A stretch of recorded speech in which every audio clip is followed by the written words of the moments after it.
Hoy en día en muchas congregaciones se ha perdido el respeto.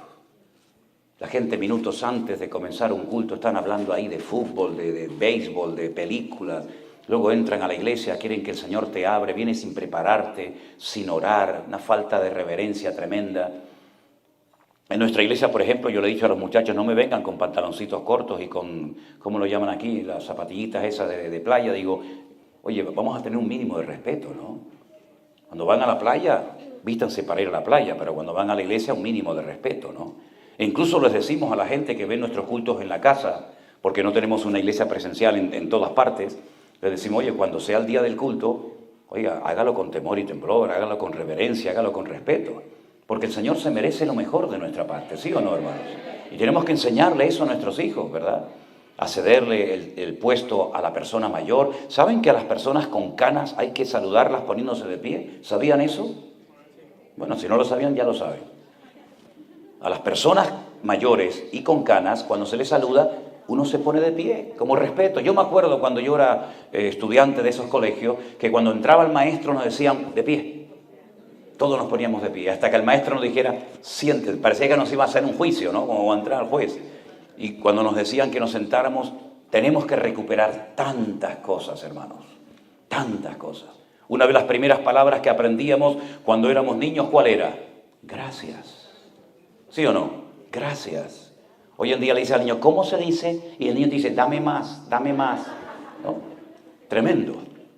Yo quiero hablarles en esta mañana de dos personajes que me han llamado poderosamente la atención leyendo el libro de los jueces, porque como he dicho en varias ocasiones, estoy leyendo el libro de los jueces y son tantas las historias y las cosas que suceden en estos 200 años de historia que podríamos hablar horas, días, semanas y meses enteros acerca de cosas que ocurrieron en este periodo tenebroso de la historia del pueblo de Israel. Pero en el capítulo 8 se nos habla acerca de un campesino, de un hombre que estaba asustado en una cueva, tratando de proteger su cosecha del enemigo que les estaba oprimiendo y amargando la vida.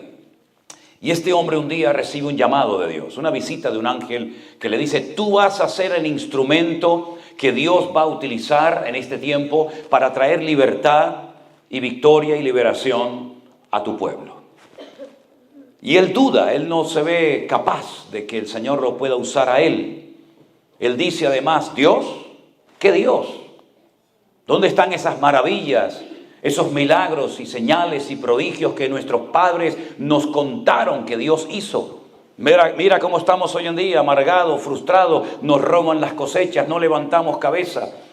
Pero sin embargo el Señor está tratando de ayudar a Gedeón a que termine de creer y de interiorizar que Dios no le ha fallado al pueblo, sino es al revés. Es el pueblo el que le ha fallado al Señor. Y finalmente, después de una serie de pruebas que ustedes seguramente conocerán, él finalmente cree y acepta que ha llegado el momento de servir al Señor con poder, con valentía y con eficacia. Y ese hombre, cuando liberta al pueblo de la esclavitud de los madianitas, que eran terribles, violaban a las mujeres, se llevaban las cosechas, en fin, eran unos enemigos terribles. Al final de sus días, el pueblo en agradecimiento lo quieren nombrar rey. Y él dice, no. Ni yo, ni mi hijo, ni mi nieto vamos a ser reyes de vuestra vida. Porque como él dice en el capítulo 8, verso 23, Jehová, el Señor, va a ser el Señor sobre vosotros. Es decir, yo no voy a ocupar el lugar que solamente le corresponde a nuestro Dios. Yo he sido un instrumento que temporalmente el Señor ha utilizado, pero ustedes tienen un Dios, ustedes tienen un rey, ustedes tienen un Señor y saben quién es. Por lo tanto, nosotros no vamos a entrar en ese juego. Pero sin embargo le hace una petición al pueblo, les pide algo y lo quiero leer en el versículo 24. Estamos en Josué capítulo 8, verso 24. Jueces. Era para ver si estaban despiertos. Y les dice Gedeón, quiero haceros una petición. Quiero que cada uno me dé de los zarcillos de su botín, dice entre paréntesis, pues traían zarcillos de oro porque eran ismaelitas, ¿verdad? Y ellos le respondieron, de buena gana te lo daremos.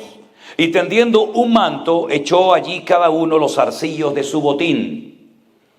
Y fue el peso de los zarcillos de oro que él pidió, 1,700 siclos de oro. Cada ciclo eran aproximadamente unos 14 o 15 gramos de oro. Saque la cuenta. Sin las planchas, los joyeles, los vestidos de púrpura que traían los reyes de Madián, sin los collares que traían sus camellos al cuello. Y Gedeón hizo de ellos un efod. Un efod es un vestido largo, más o menos como hasta las rodillas.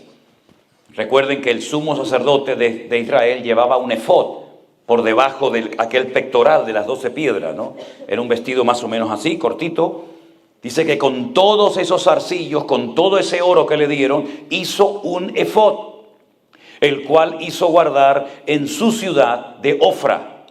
Y todo Israel se prostituyó tras ese efod en aquel lugar y fue tropezadero a Gedeón y a su casa. ¿Cuántos dicen amén a esta palabra? Es decir, ellos habían sido castigados y los enemigos habían vuelto a atacarles y a robarles las cosechas, porque habían caído en el pecado de la idolatría. Y ustedes saben que uno de los pecados más repetitivos en la historia del pueblo de Israel era la idolatría. Ya el Señor les había dicho, cuando entren a tomar posesión de la tierra de Canaán, tengan cuidado, porque esos pueblos, esas naciones que viven allí, son idólatras. Tienen imágenes de oro, de plata, de madera. No caigan ustedes en la trampa, en el error de darle culto a esos dioses que tienen ojos pero no ven, que tienen boca y no hablan, que tienen oídos y no oyen y que tienen pies y no caminan. Porque al Señor tu Dios adorarás y a Él solo servirás. Así que no te conviertas tú a ellos, sino que ellos se conviertan a ti. Y cuando, por ejemplo, usted lee los 10 mandamientos, que están en 2 libros de la Biblia diferentes, Éxodo capítulo 20 y Deuteronomio capítulo 5, usted va a ver que los primeros mandamientos tienen que ver con la prohibición de adorar imágenes de talla. Al Señor tu Dios adorarás, no te postrarás ante imágenes, ¿verdad? No le rendirás culto, etcétera, etcétera.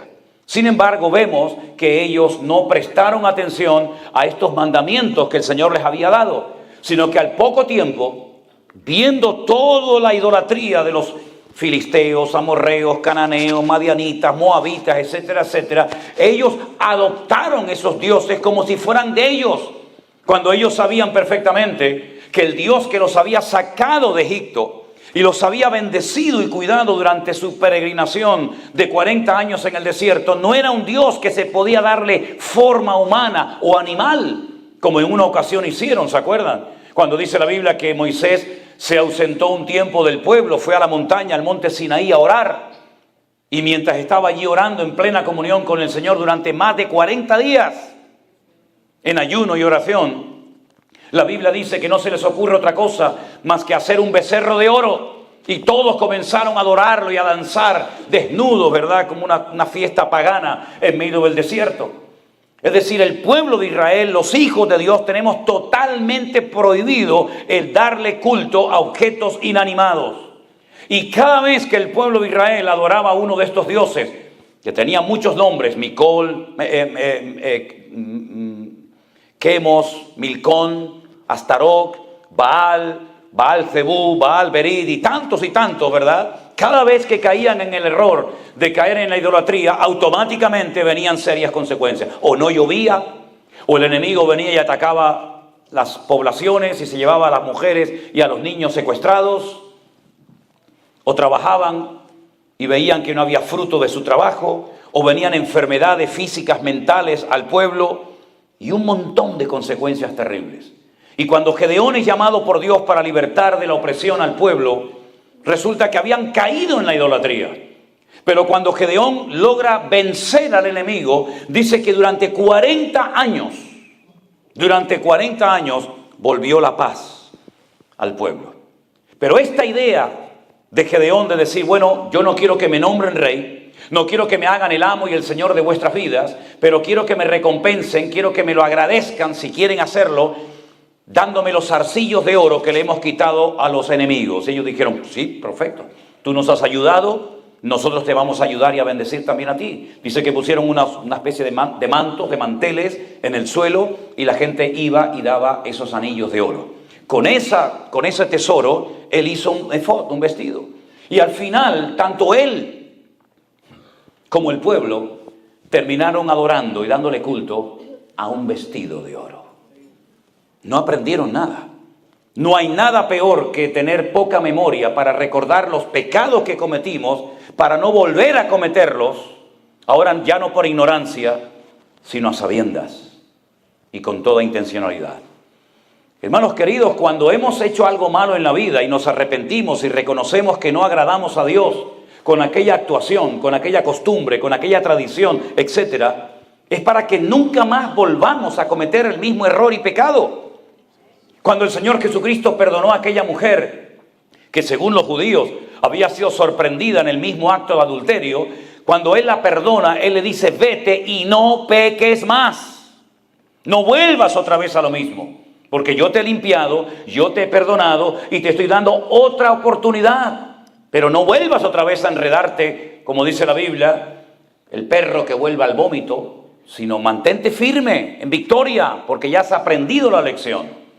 Cuando el Señor perdonó a Pedro de haberle negado 3 veces, pues no era para que lo volviera a hacer. Cuando Judas dudó de la resurrección del Maestro y lo perdonó y le demostró que verdaderamente estaba vivo, no es para que volviera al poco tiempo a volver a dudar del Señor. Es decir, si el Señor te ha perdonado algo y has sido libertado de lo que tú quieras, llámese droga, llámese pornografía, llámese alcohol, llámese lo que sea, no vuelvas otra vez atrás a enredarte, porque la Biblia dice que ninguno que milita se enreda otra vez en los negocios, en el estilo de vida del mundo. ¿Cómo pueden terminar adorando a un vestido? ¿Qué más da si el vestido es de oro, de plata, de diamantes? ¿Qué más da? Ellos sabían que por haber adorado a quien no tenían que haber adorado, los madianitas les oprimieron durante muchísimo tiempo. Y ahora que son libres, vuelven otra vez a las andadas, vuelven otra vez a cometer los mismos errores y pecados. Y la palabra de Dios dice que fue ese vestido, a mala hora lo hicieron, un tropiezo para todo el pueblo de Israel. Que Dios abra nuestros ojos y no tengamos la memoria tan corta, porque a veces me llama la atención que hay creyentes que recuerdan lo que no tenían que recordar. Y de lo que sí tienen que acordarse y recordar lo olvidan. Así que, mis queridos hermanos, me llamó mucho la atención. Este hombre recibió una fortuna en zarcillos de oro. Y en vez de con ese dinero, pues estar tranquilo el resto de sus días, lo que hace es mandar a hacer un vestido de oro que al final la gente termina adorándolo. Y yo quiero, basándome en este error terrible que cometió Gedeón, hacerles varias preguntas. ¿Qué estás haciendo con lo que Dios te ha dado? Porque me imagino que ustedes como creyentes tienen que saber ya a estas alturas que todo lo que tenemos nos lo ha dado el Señor. No vamos a ser tan arrogantes, soberbios y orgullosos de creer que ha sido mi fuerza, mi poder, mi sabiduría, mi sudor y mi trabajo el que me ha permitido llegar hasta este nivel. Tú has llegado hasta aquí porque Dios ha tenido gracia y misericordia contigo. Porque si no hubiera sido por Dios, capaz que ya estarías muerto hace muchos años, querido. ¿Qué estás haciendo con lo que Dios te ha dado? ¿Qué mentalidad tienes? ¿Con qué mentalidad te mueves? ¿Con una mentalidad de un sabio y fiel administrador de los bienes temporales que el Señor te ha dado? ¿O con una mentalidad de dueño, de propietario? Esto es mío y solamente mío. La Biblia nos enseña que no solamente todo es del Señor, sino que somos administradores. Como diría el texto original, ecónomos. ¿Qué era un ecónomo? Era un esclavo que había tenido la bendición, digamos la suerte, el privilegio, de que su amo le dio como administrador todas sus posesiones para que éste cuidara de ellas. Tal vez el ecónomo, el administrador más conocido de la Biblia, sin lugar a dudas, fue José. Era un esclavo, pero un esclavo a otro nivel. no era el esclavo de esclavos que estaba para limpiar los pies y para hacer las peores funciones o labores del hogar, sino que era un ecónomo, uno que administraba los bienes de su amo Potifar. Dice que puso todo bajo su protección, bajo su cuidado, menos el pan del que comía. ¿Qué significa eso? Menos mi mujer. Así es un eufemismo, es una forma de decir, todo está bajo tu protección, tú eres el que lo administras, recordando que no son tuyas las fincas, los terrenos, las vacas, el dinero, etcétera, sino que tú eres una persona que me administra mis cosas, ¿verdad? Eres como mi hombre de confianza, mi mano derecha, menos mi mujer, menos el pan del cual como. Y él fue un administrador, y Pablo utiliza esa palabra en el Nuevo Testamento para decirnos que cuando Dios nos da algo tenemos que tener la mentalidad de ser administradores. ¿Qué quieres, Señor, que haga con lo que tú me has dado? ¿Tenemos un corazón generoso o somos avaros? Ustedes saben que los seres humanos, la inmensa mayoría, nacen con el puño cerrado. Los niños nacen con las manitas cerradas. Y muchos viven con la manita cerrada y mueren con la manita cerrada. ¿Por qué? Porque creen que lo que tienen es de ellos. No son solidarios, no tienen un corazón generoso, les da igual ver la necesidad de otra persona, yo y nada más que yo. Son egocéntricos, ellos son el centro del universo. Y la Biblia nos enseña que tenemos que ser cristocéntricos. Nuestra vida gira en torno al Señor como un satélite, ¿verdad? Como el planeta Tierra que gira alrededor del Sol. Si el Señor fuera el Sol que se compara, dice yo soy el Sol de justicia, somos nosotros los que giramos en torno al Señor y le decimos al Señor, Señor, ¿qué quieres que haga? ¿Cómo puedo servirte? No solamente se sirve al Señor desde un púlpito con un micrófono en la mano como pastor o predicador predicando la palabra. Esa es una forma de servir al Señor. Pero otra forma también es orando por las personas que van a un lugar a predicar la palabra del Señor. Que Dios les dé fuerza, que Dios les dé sabiduría, que el Señor los proteja, que guarde su salida y su entrada. Otra forma es ayudando, ¿verdad?, a que se hagan eventos, comprando Biblias, comprando libros, financiando a una persona que le hubiera gustado aquí pero no podía venir y tú te enteraste y le dijiste, bueno hermana, yo te voy a pagar para que tú puedas viajar. Es decir, ser solidarios, no ser egoístas, avaros. Eso es lo que dice la palabra del Señor. ¿Cómo estamos utilizando lo que Dios nos ha dado? Tenemos una visión amplia del cuerpo de Cristo, como ayer cuando tuvimos una reunión fundamentalmente para los miembros de la iglesia, ¿no? No habían visitas, era algo, digamos, más casero. Yo le dije, hermanos, tenemos que tener una visión de cuerpo, una visión amplia, no solamente mirar lo que a mí me hace falta, sino también mirar más allá de nuestras fronteras, mirar más allá de nuestros templos y tener esa visión amplia. En el Centro Evangélico Vida Nueva enseñamos que somos una sola iglesia, que se reúne en diferentes lugares y horarios por motivos, ¿verdad?, de distancia, etcétera, pero tenemos la visión de que somos uno en el Señor. Y por eso tenemos que ser solidarios, y no como Gedeón, que utilizó sus bienes para hacer algo que nunca tenía que haber hecho. ¿Cuántos creyentes se han metido en líos, en negocios y en deudas que se podían haber evitado si hubieran primeramente consultado al Señor? Luego incluso algunos se enfadan con el Señor. Señor, el negocio me salió mal, perdí dinero, perdí esto, perdí... Claro, hijo, pero tú estás trabajando como si fueras el dueño, con mentalidad de amo. Y le dices al Señor que te acompañe y que apoye tu agenda cuando eres tú el que le tienes que preguntar al Señor en humildad. Señor, ¿qué quieres que haga con todo lo que tú me has dado? Porque la Biblia dice que cuando Dios da algo y no lo usas para Él, al final se lo va a dar a otro. Porque no has sido sabio y no has sido un fiel administrador en la casa de Dios. Amén, hermanos. Miren, durante años yo tuve un sueño que nunca lo pude ver cumplido. Y gracias al Señor lo vamos a ver hecho realidad. Y les cuento rápidamente. Nos han tratado tan bien la gente cuando viajamos por el mundo. Nos invitan a comer, nos alquilan un hotel, una casa, lo que sea. Nos prestan un coche, un carro. Que yo decía, Señor, a mí me gustaría algún día poder bendecir a personas, por ejemplo, que están cansadas en la obra. Porque los pastores también se cansan.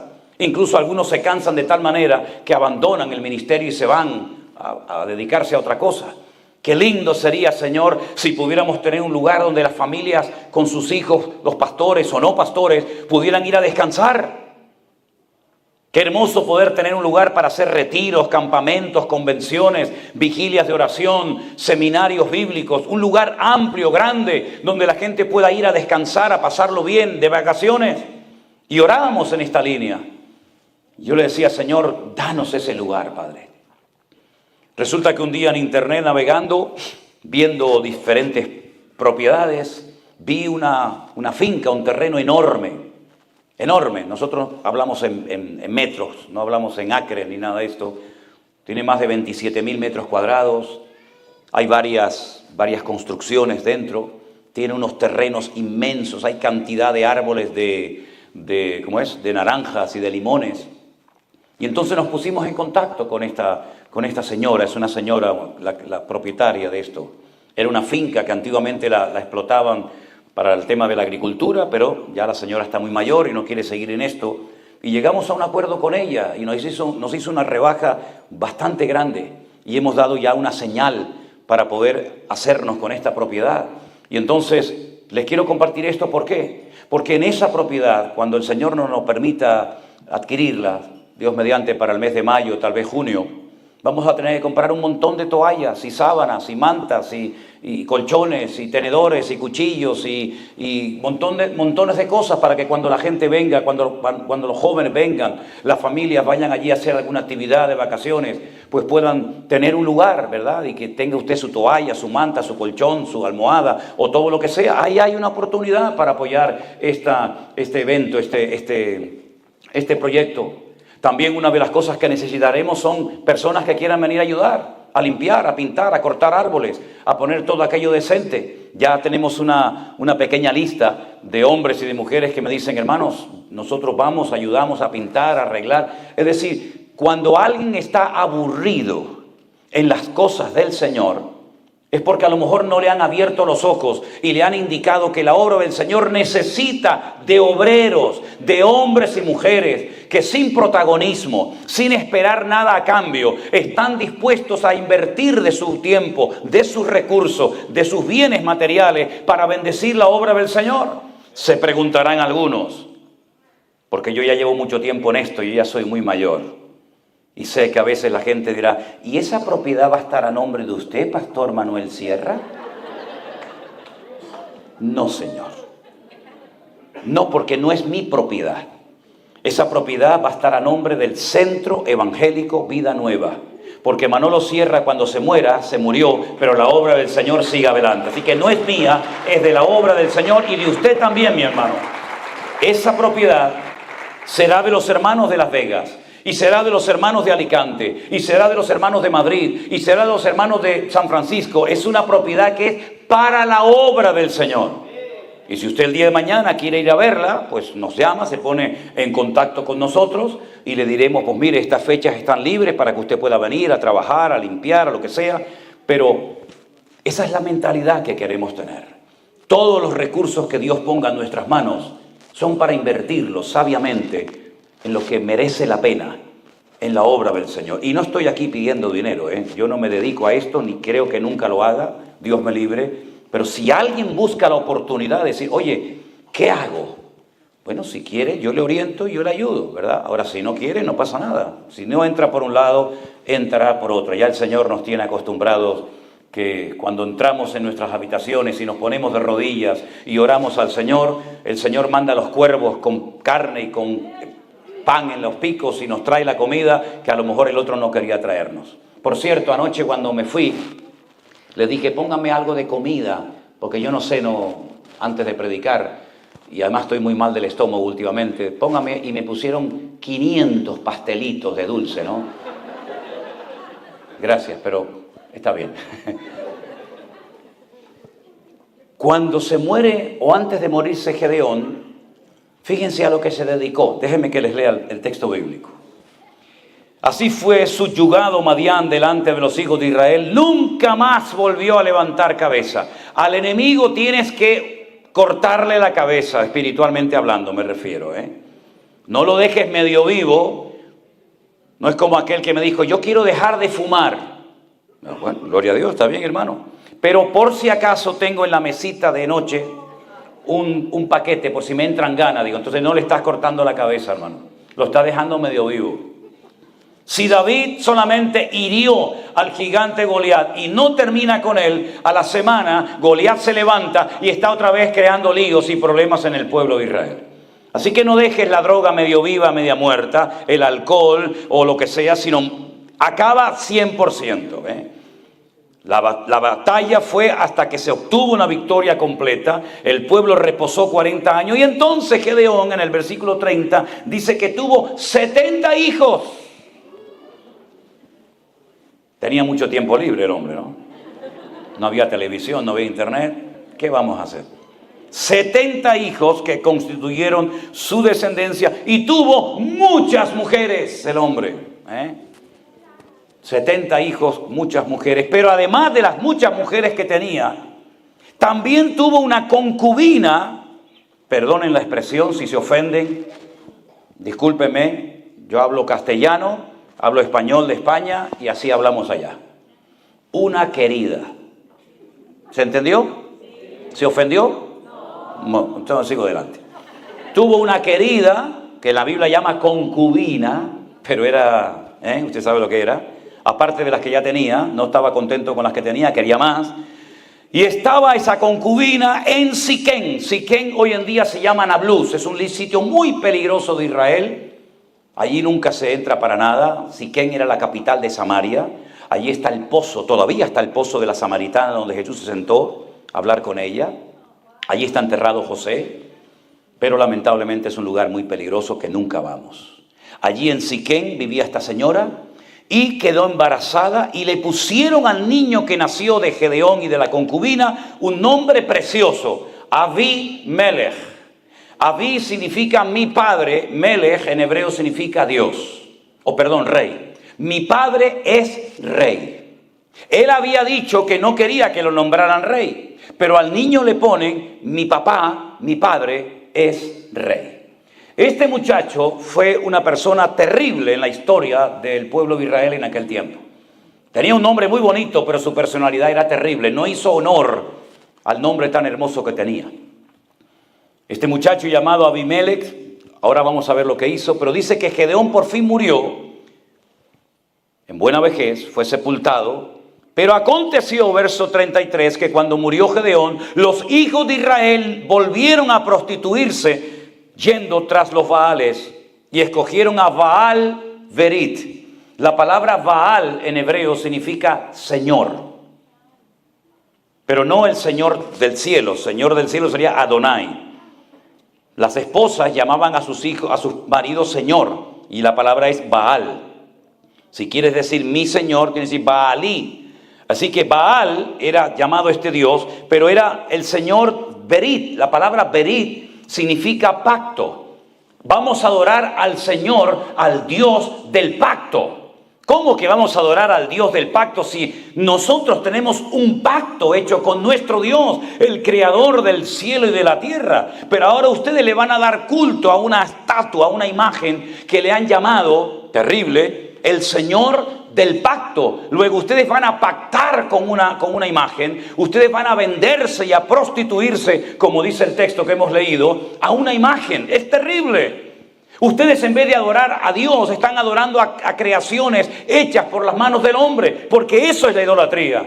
Cuando usted adora a San Pancracio, a María, a la Guadalupe, a la Coromoto, a Judas Tadeo y a toda la familia, usted no está adorando a personas, usted está dándole culto a estatuas, a imágenes que los hombres la tienen que llevar sobre sus hombros porque no pueden caminar por sí mismas. Yo no sé aquí en Estados Unidos, pero yo vengo de un país tremendamente religioso, donde todos los años, por ejemplo en la época generalmente de Semana Santa, ahora será a finales de marzo, vas a ver por todas las ciudades y pueblos grandes y pequeños de España a gente cargando los ídolos y van debajo de unos tronos que los levantan porque pesan una barbaridad. Yo siempre me río y le digo...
Pero querido, la rueda ya se inventó hace siglos. Póngale unas rueditas en las 4 puntas y lo mueve así. No, tiene que ser cargado sobre los hombros. Se calcula que cada uno lleva entre 45 y 50 kilos aquí en el cuello. Y van descalzos. Y tienen que cargar esos tronos. ¿Por qué no caminan solos? San Pancracio, hoy te toca a ti, querido. Salga a dar un paseíto. Virgen de Candelaria, de Guadalupe, o como rayos se llame. Hoy le toca a usted, doña. Salga y coja un poquito de aire. Vaya a la playa, al monte. Vaya allá a Yosemite. Vaya por aquí, por allá. Disfrute de la vida. No pueden porque son cargados por los seres humanos. Y a eso le dábamos culto. Y ante eso la gente se humillaba y lloraba. Y se daba con un látigo y caminaban de rodillas. Y cuando yo era pequeñito me llevaban a esas procesiones terribles, que aquello parecía más que nada un funeral, más que una fiesta. Con aquellas vírgenes con espadas clavadas en el corazón, con pelo natural, que a mí me daban un pánico, aquellas cosas terribles. Así quedé traumatizado con todo eso. Y pasaba el Señor, una estatua del Señor atado a una columna, y cuando pasaba por delante de ti le veías la espalda toda lacerada, toda llena de sangre, y decías: mamá, ¿qué pasa? Si no sé, el Señor, es el de Dios, el Señor, pobrecito. Y pasaba, y a los 2 minutos pasaba dentro de un féretro. Y yo digo: pero se acaba de pasar en la columna, ahora ya está en el féretro. Pero es que había nacido en diciembre. En diciembre nacía, decían, y en abril lo mataban. Digo, qué rápido nació, qué rápido creció. Terrible, hermano. Esa fue nuestra vida religiosa. ¿Y quién enseñó esa basura? ¿Quién trajo eso aquí? Los españoles lo trajeron. Fueron ellos los que trajeron a América, a México, a Colombia, a Perú, a Argentina, a Ecuador, a Bolivia. Trajeron todo eso. Religiones muertas que no servían para nada allá, en el viejo continente, las trajeron para acá. Y hemos sido idólatras durante años por ignorancia, pero ahora ya no le vamos a dar nunca más culto a imágenes. Ahora adoramos al Rey de Reyes y al Señor de los Señores, que nos ha cambiado la vida, mi querido hermano. Bendito sea Dios, bendito sea Dios. Y no tenga miedo de decir: se acabó, hasta aquí llegaste, papá. En una bolsa fuera para la basura. Y si no, que se defienda. Defiéndete. Gedeón, cuando fue llamado por el Señor, fue al campo y destruyó la estatua de su padre. Y al día siguiente dijeron: hay que matar al que destruyó la imagen del papá de Gedeón. Y el papá de Gedeón dijo: bueno, si es Dios, ¿por qué no se defendió? En otras palabras, no tenga miedo de obedecer a Dios. Haga una limpieza de vez en cuando del hogar. No solamente saque la basura, también la basura espiritual, que a veces trae ataduras y trae maldiciones y trae mal ambiente a las casas. Nunca me olvidaré, yo estaba predicando al aire libre en una campaña evangelística hace años en Canarias. Y había un señor sin piernas que lo ponían cerca de la plataforma todos los días y escuchaba la palabra. Este señor al final se convirtió al Señor, se bautizó, pero el primer día que este hombre se convirtió, me llevó a la habitación de su casa. Y cuando entré en la habitación, hermano, aquello era el Vaticano en miniatura. Todas las paredes estaban llenas de santos, de vírgenes, de fotografía, el del cuchillo, el de la espina, el de la espada, el de la cruz. Aquello era terrible. Y me dice: ¿y ahora qué hago con todo esto? Digo: con todo esto, si quiere yo le ayudo, a mí me encanta esto, leña y al fuego. ¿Y saben qué lo hizo? Pero comenzó a llorar. Y me dijo: ¿saben qué, hermano? Mire la pared como está, toda llena de agujeros. Para que cuando vea esos agujeros se dé cuenta de dónde te sacó el Señor. Así que, mis queridos hermanos, yo doy gracias a Dios que nuestros ojos fueron abiertos y que nunca más volveremos a esa ignorancia, a ese engaño, a esa manipulación, a esas mentiras creadas por las manos del ser humano, pero que no tienen poder ni para hacernos daño, ni para hacernos cosas buenas, porque están muertos. Y dice la Biblia: y los que lo adoran son igual que ellos, están muertos espiritualmente hablando. Cuando este hombre muere, dice la Biblia que no tuvieron misericordia de su descendencia. No se acordaron de todo lo bien que se había comportado con ellos. No se mostraron agradecidos. Verso 35. No se mostraron agradecidos. no le dan gracias a Dios por la vida de este hombre que se esforzó y fue valiente hasta el final, pero resulta que aquí hay uno que tiene heridas en el alma. ¿Por qué? Porque es un hijo ilegítimo, fuera del matrimonio, ¿se acuerdan? Tenía muchas mujeres y 70 hijos legales reconocidos, pero don Gedeón tenía en la ciudad de Siquén, capital de Samaria, una amiga con la cual había tenido un hijo que se llamaba Abimelech. Y este estaba dolido porque había sido algo extramatrimonial. Y no hay nada más peligroso que una mujer o un hombre dolido, herido, que no le permite al Señor sanar la herida de su corazón. Les voy a hablar brevemente de dos muchachos que fueron criados o se tuvieron fuera del matrimonio legal. Uno es Abimelech. Mi padre es rey. Un hombre dolido que van a ver lo que llegó a ser. Terrible lo que hizo. Pero el otro rompió lo que en hebreo se conoce como la perfección. Si cuando un padre llenaba la aljaba, dice, bienaventurado el varón que llenó su aljaba de hijos, ¿cuántas flechas cabían en el saquito, en la aljaba? 7. Cuando un padre había tenido el privilegio de tener 7 hijos, yo anoche cuando oramos por Bianca, ¿está por aquí? ¿No están? Que vi 2 muchachitos y una niña, le dije, te faltan 4, para que sea todo perfecto. Así que adelante, hermano, esfuérzate y sé valiente. Cuando un papá tenía 7 hijos, se consideraba el hombre más privilegiado y gozoso del mundo, porque tenía la perfección familiar. Tengo mi esposa y 7 hijos. Y si eran varones, más todavía. Pero resulta que David era el 8º. Y por eso no comía con los hermanos mayores en la mesa. Por eso le decía, no, tú fuera. Tú vete al monte a cuidar las ovejas de papá y allí te buscas la vida. Si comes, me da igual. Si bebes, me da igual. Si te ataca un oso o un león, allá tú. Pero aquí comemos los legítimos. Y tú afuera.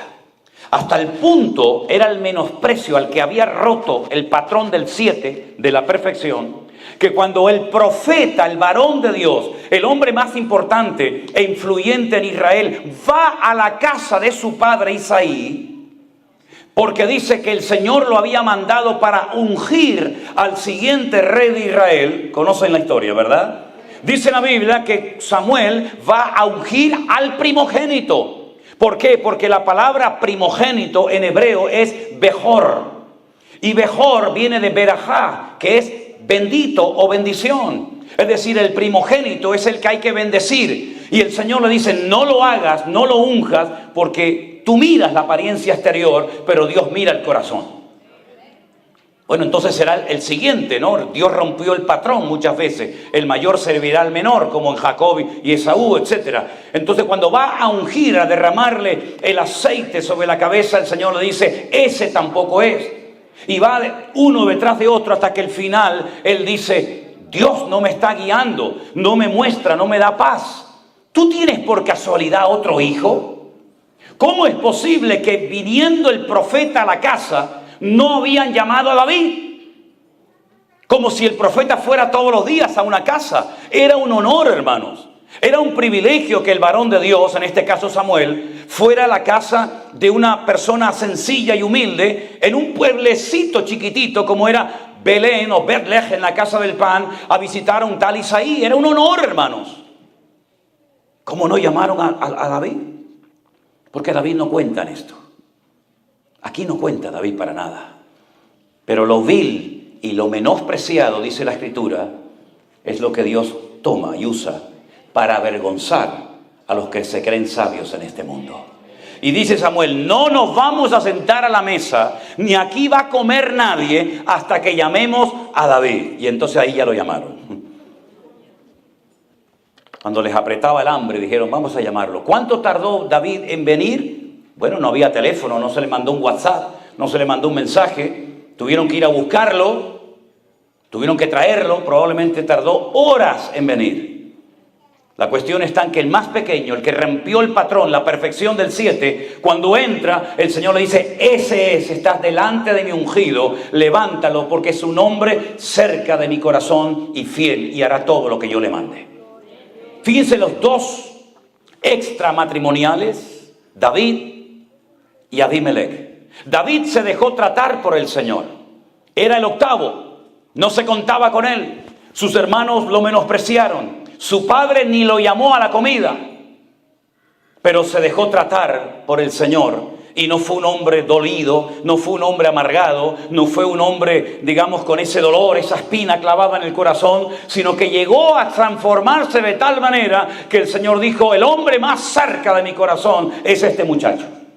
Sin embargo, el otro, que también había sido un hijo fuera del matrimonio, con una concubina de Siquén, con un nombre maravilloso, llamado Abimelech, mi padre es rey, no se dejó tratar por el Señor y se convirtió en un ser tremendamente peligroso, porque un animal herido es muy peligroso. Y Abimelech era una persona herida, dolida. ¿Sabe Dios lo que le habrá dicho esta mujer a su hijo? Por eso qué importante la influencia de una madre y de un padre, evidentemente, en la vida de un hijo. Como dije ayer, la madre en la Biblia le transmitía a los hijos la fe, la confianza en el Señor. Y el papá, el conocimiento de las Escrituras, de lo bíblico. La palabra es mamá, es madre en hebreo, viene y está entroncada con la palabra emuná, que significa fe o confianza en Dios. ¿Qué le transmitió esta mujer a su hijo? Mira cómo nos tratan, tu padre nos tiene abandonados, no nos pasa el dinero de todos los meses, es un desgraciado, tiene un montón de mujeres, tiene un montón de hijos, tiene un montón de dinero, pero nosotros aquí estamos en la miseria, y le fue envenenando la cabeza a su hijo Abimelech. Cuidado cómo le hablas a tu hijo del padre o del marido que te abandonó. No le transmitas tu odio, no le transmitas tu venganza, no le transmitas tu herida a tu hijo, porque lo vas a torcer, y el árbol torcido se endereza de pequeño. Cuando es grande ya no se puede enderezar. Sobre toda cosa guardada, dice la Biblia, guarda tu corazón. Tus heridas son tus heridas. No tienen por qué ser las heridas de tus hijos, ni la de tus nietos, ni la de tu familia. Cuidado cómo le hablas, ¿verdad?, de lo que pasó, sea papá o sea mamá. Porque Abimelech fue una persona que creció con odio, con amargura, con resentimiento. ¿Sabes lo que hizo cuando pudo hacerlo? Te lo voy a leer. Le dieron a Abimelech dinero. Ahora te voy a decir quién se lo dio y con qué gente se rodeó. Pero dice que vino a la casa de su padre en Ofra. Jueces 9:5. Mató a sus hermanos, todos los hijos de Jeroboam o de Gedeón. 70 varones sobre una misma piedra. Solo quedó Jotán, el hijo menor, que se escondió. Mató a sus 69 hermanos en un día. No se le conmovieron las entrañas. Era un hombre sin misericordia. Era un animal herido. Era una persona que dijo en algún momento, yo les demostraré a ellos que también soy tan importante como ellos. No pactó, no dialogó, no habló, no buscó la paz. No, los mató a todos. Se convirtió en un asesino. Y mató a 69 hijos. Y uno solo se escapó, el pequeño llamado Jotán. Y entonces a continuación ya ha eliminado supuestamente a sus enemigos. Entonces se juntaron todos los de Siquén y los de la casa de Milo y lo eligieron rey. Cuando él sabía que no podía ser rey en Israel. Pero él quería ser rey, él quería protagonismo, él quería ser el número uno. Y a todos los que consideraba enemigos los eliminó. ¡Qué espíritu tan peligroso, hermanos! Cuando hay gente que ve enemigos por todas partes. Cuando ve esa gente que le da rienda suelta a su imaginación. Y saben, una de las peores cosas que hay en la vida de un hombre o de una mujer, que te convierte en un esclavo y en una persona amargada. ¿Lo quieren saber? ¿Lo quieren saber o no? Sí. Los celos. Una mujer celosa es un infierno. Un hombre celoso y posesivo es un infierno vivir con esa persona. Porque se imagina cosas, piensa cosas, incluso dice que ve hasta cosas. que no existen, pero que para él o para ella son reales. Así era Abimelech, un celoso, un envidioso, un amargado, y en cuanto tiene la capacidad de hacerlo, mata a todos sus hermanos y se deja proclamar rey. Eso es lo que él en el fondo quería, protagonismo. Él no se dejó tratar como David se dejó tratar, a pesar de que sus hermanos lo menospreciaban. Este no se dejó tratar, al contrario, se fue llenando de veneno y de odio y de amargura y de venganza, hasta que llega y ejecuta su plan diabólico de eliminar a sus hermanos. No tuvo compasión ni misericordia de nadie. Al final, podríamos hablar horas de este personaje siniestro. Al final, lo que empieza mal, termina mal. Al final muere un día cuando alguien le tira una piedra desde un edificio, una muralla, le parten el cráneo, luego, en fin, todos conocemos el resto de la historia. Pero déjeme para concluir, ¿de quién se rodeó este hombre? Si a sus hermanos no los quería y los mató, ¿quién apoyó a este muchacho? ¿Quién ayudó a este Abimelech, este personaje siniestro? ¿Quién lo ayudó? Miren lo que dice el verso 4. ¿Tienen su Biblia? Sí. Los que la tengan lo pueden leer conmigo, si quieren en alta voz, por favor. Y le dieron 70 siclos de plata del templo de Baal Berit, con los cuales Abimelech alquiló hombres ociosos y vagabundos que le siguieron. ¿Quiénes le siguieron? Hombres ociosos, vagos, de mala reputación, vagos que le siguieron. Hay un refrán que seguramente ustedes lo conocen, el refranero popular del español es muy amplio, hay miles y miles de refranes, pero hay uno que dice: dime con quién andas y te diré quién eres. Quien se arrima a buen árbol, buena sombra le cobija, ¿verdad? Y todo eso. Proverbio dice: anda con sabios y sabio serás.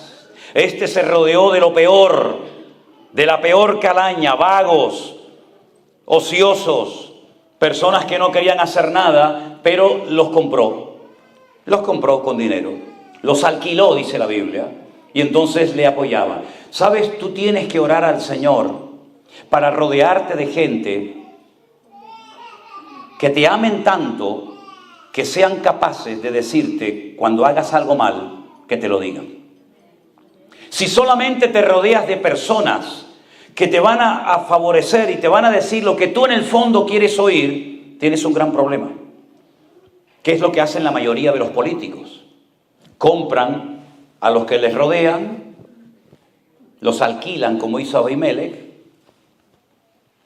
y estos dicen lo que el presidente o el gobernador o quien sea en el fondo quieren oír. Pero no se atreven a decirle: usted está equivocado. Eso no es así. ¿Qué es lo que hacen muchos ministerios hoy en día? Se rodean de personas, todos comprados, todos alquilados, como Abimelech. Y entonces: sí, pastor, sí, hermano, sí, pastor, usted es el varón de Dios, sí, usted es el ungido de Jehová. Y al final lo que están haciendo es echan a perder a este hombre que podía haber sido una bendición, pero que por haberse rodeado de vagabundos y de vividores, y de personas que con tal de quedar bien delante del hombre son capaces de quedar mal delante de Dios, al final terminan estropeando a una persona. Y yo siempre he dicho a la gente, en el momento en el que ustedes comiencen a notar, con la Biblia en la mano, que yo me estoy desviando, que ya no predico la sana doctrina, que ya no predico la palabra, sino empiezo a predicar tonterías y no tiene nada que ver con la palabra de Dios, hermanos, denúncienlo, díganlo, háblenlo. No digan: sí, pastor, no, sí, pastor, no, no, pastor. El creyente no está obligado a decir amén a todo lo que se predica, sino amén a lo que es bíblico y no amén a lo que no es bíblico en la palabra de Dios. Y este fue el problema de Abimelech. Un muchacho resentido, amargado, frustrado, lleno de odio, lleno de amargura en su corazón, lleno de celos, que mata a quien no tenía que haber matado. Se rodea de quien nunca tenía que haberse rodeado y finalmente se convierte en un rey que ni era nada, porque empezó mal y terminó mal.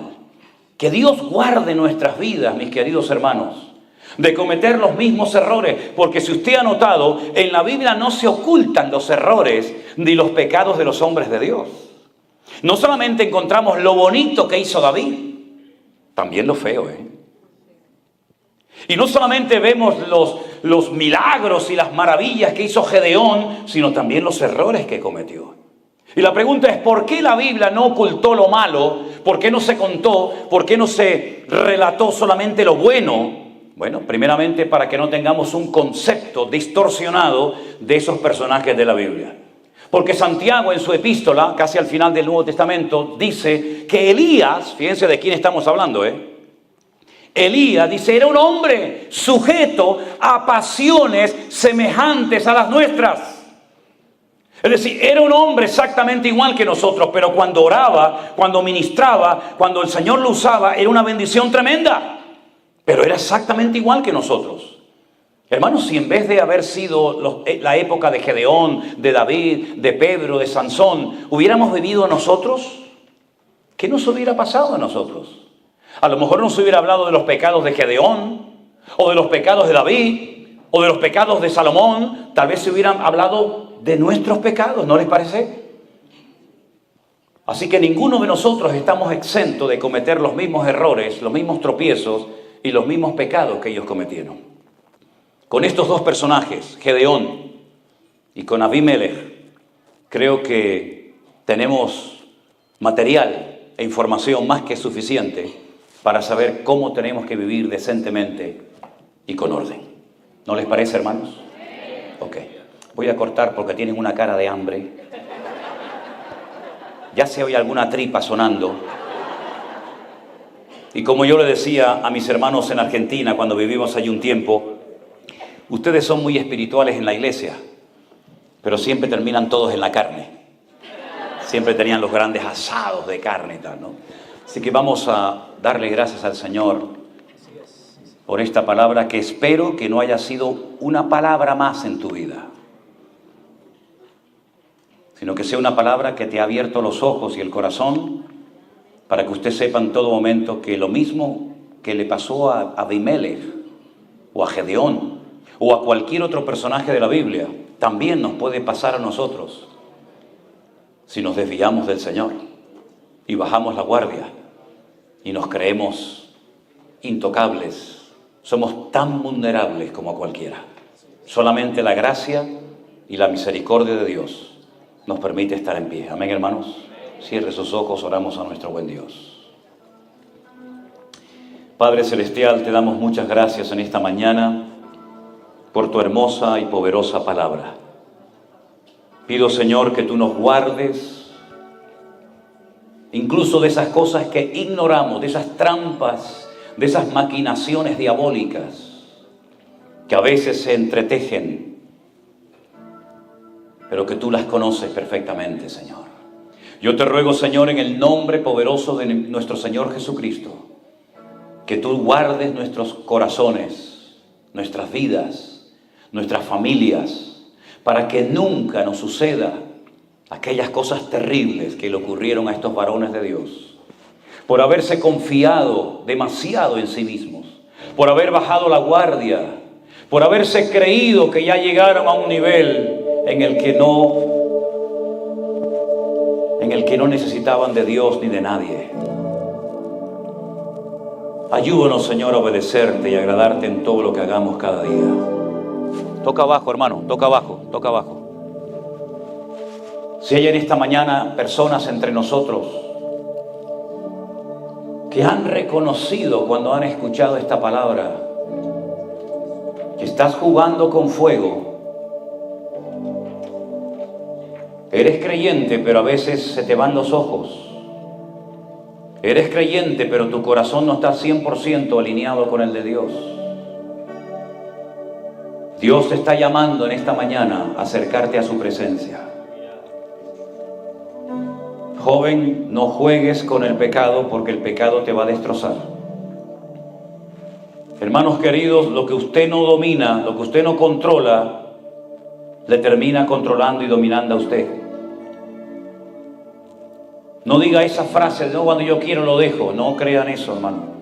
No es con fuerza de voluntad, no es con buenas intenciones, es la santidad de Dios lo que nos mantiene en pie.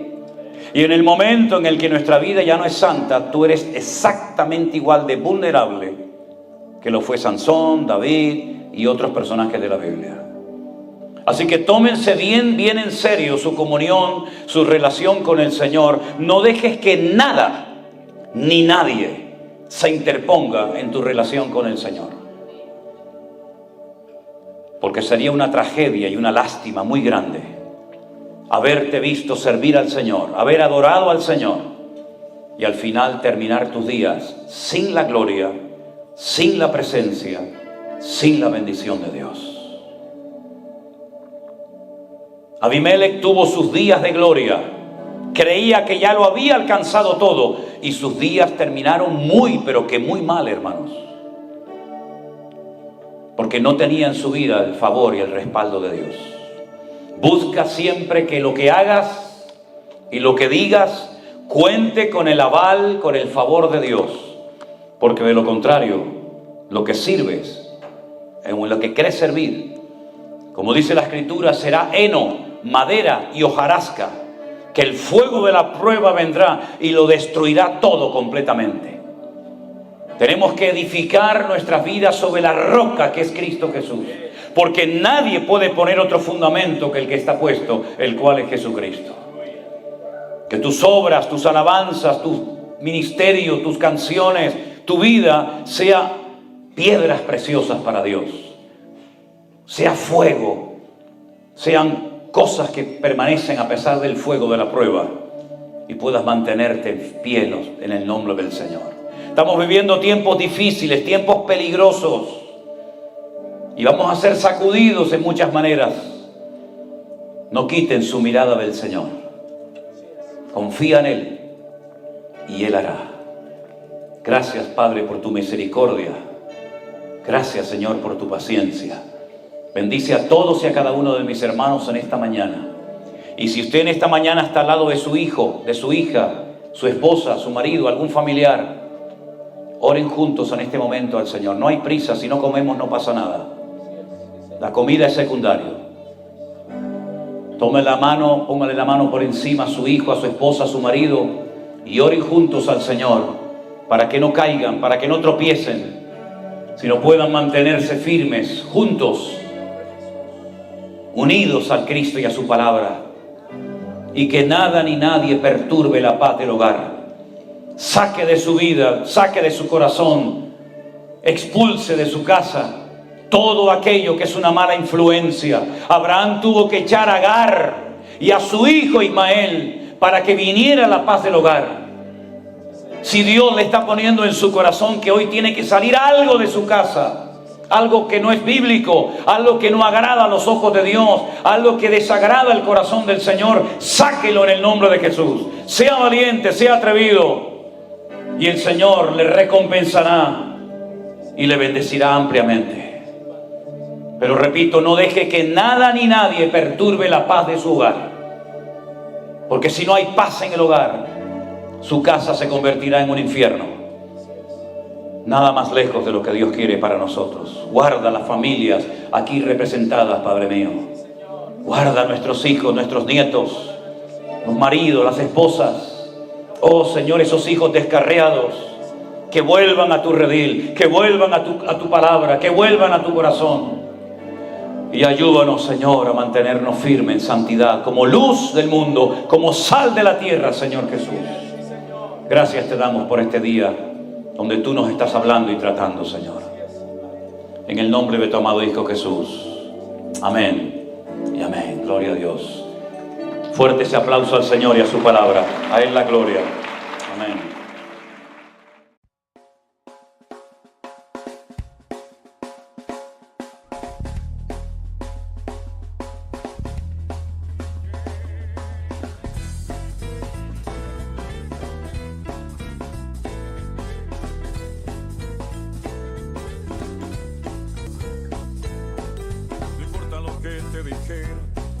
No importa lo que te hicieron, tienes que aprender a descansar en Dios.